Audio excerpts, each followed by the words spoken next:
தமிழக சட்டமன்றம் இந்த கூடின வேளையில் பட்ஜெட் தாக்கல் செய்த இந்த நேரத்தில் தமிழக மக்களுக்கு மிகப்பெரிய ஏமாற்றத்தையும் அதிர்ச்சியும் தந்திருக்கக்கூடிய செய்திகள் வந்து கொண்டே இருக்கிறது. இன்னைக்கு டாஸ்மாகை பொறுத்த மட்டும் டாஸ்மாகில் மிகப்பெரிய ஒரு ஊழல் நடந்திருக்கிறது. கிட்டத்தட்ட சொல்லப்போனால் டெல்லியை காட்டிலும் அதிர்ச்சி அளிக்க வேண்டிய தகவல்கள் நிறைய வந்துகிட்டே இருக்கு. ஒரு பாட்டிலுக்கு 10 ரூபா வாங்கியிருக்கிறாங்க. 10 ரூபாயிலிருந்து 30 ரூபா வரைக்கும் வாங்குறாங்க. இது அந்த டாஸ்மாக் உற்பத்தி செய்யக்கூடிய ஃபேக்டரியிலையும் வாங்குறாங்க. பிறகு விற்பனை செய்யக்கூடிய ரீட்டைல் கடைகளிலையும் எல்லாரும் இரவு 10 மணிக்கு மேல இவ்வளவு ரூபா கொடுத்து வாங்கணுங்கிறது அமைச்சர்களுக்கு அந்த மாதிரியான செய்திகள் இந்த வந்திருக்குது. இதெல்லாம் கண்டித்து இது மிகப்பெரிய 1000 கோடி ரூபாய் ஊழல்னு சொல்றாங்க.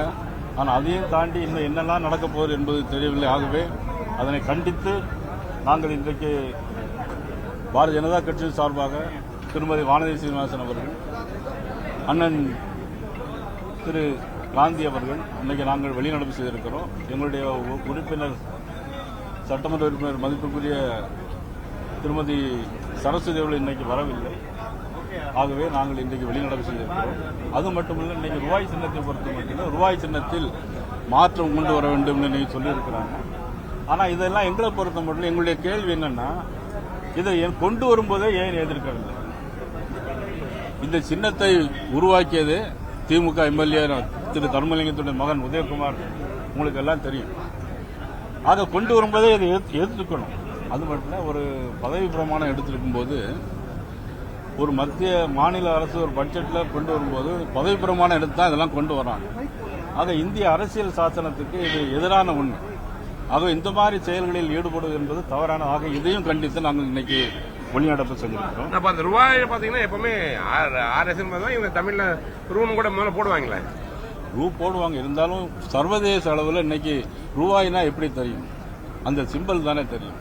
அது செய்ய வேண்டிய அவசியம் இப்ப என்ன வந்திருக்கு? இப்ப ஏதாவது அதனால மாற்றம் கொண்டு வந்தா மக்கள் மனசுல ஏதாவது மாற்றம் வருமா என்ன? இல்லல்ல, இது தேவையா? இப்போ அப்ப கொண்டு வரும்போதே எடுத்துக்க வேண்டியதானே. அது கொண்டு வந்ததே திமுக எம்எல்ஏ சந்தானம் கொண்டு வந்திருக்கிறாங்க.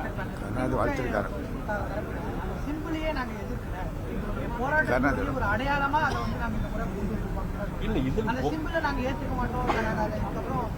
இதுல இப்ப எதை எதிர்த்து போராடணும்? அவங்க போராட வேண்டிய அவசியமே இல்லைல்ல. எதை எதிர்த்து போராட வேண்டிய சூழ்நிலை இருக்கு இப்போ? அதாவது அதனாலதான் பிரச்சனை. இப்ப வந்து புதிய கல்விக் கொள்கையினால என்ன தவறு நடக்க போகுதுன்னா,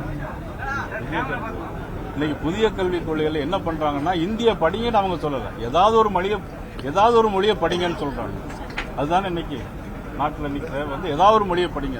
இன்னைக்கு CBSE ஸ்கூல்லையும் சரி, இல்ல மற்ற இன்டர்நேஷனல் ஸ்கூல்லையும் சரி, அவங்க எதை இருமொழி கொள்கையா வச்சிருக்கிறாங்க? மும்மொழி கொள்கையை தானே வச்சிருக்கிறாங்க. அதனால இந்த எதையோ நடக்கிற ஊழலெல்லாம் மறைக்கிறதுக்காக வேண்டி மும்மொழி கொள்கைங்கிறாங்க, ரூபாய்ங்கிறாங்க, அவ்வளவுதான். இப்போ நீங்க இதே மாதிரி ரொம்ப கோடிக்கணக்கான வரும்போது கொஞ்ச நாள் பேசுனீங்க விட்டுறீங்க. இப்ப டாஸ்மார்க் வந்து 1000 கோடி ஊழல் விட்டுறீங்க. இது தொடர்ந்து எதிர்ப்பு ஒரு சரியான நிலைப்பாடு இல்லாத மாதிரி தான் தெரியும். அதாவது மணல்ல ஊழல் நடந்தது, இன்னைக்கு விசாரணை நடந்தது, என்ஃபோர்ஸ்மெண்ட் பண்ணது, CBI விசாரணை நடந்தது, எல்லாம் நீங்களும் பார்த்துருப்பீங்க. மறுபடியும் நடக்கலையா? நாங்க வந்து என்னன்னா இதை சொல்லத்தானே செய்ய முடியும், மக்களுக்கு தெரிவிக்க முடியும்.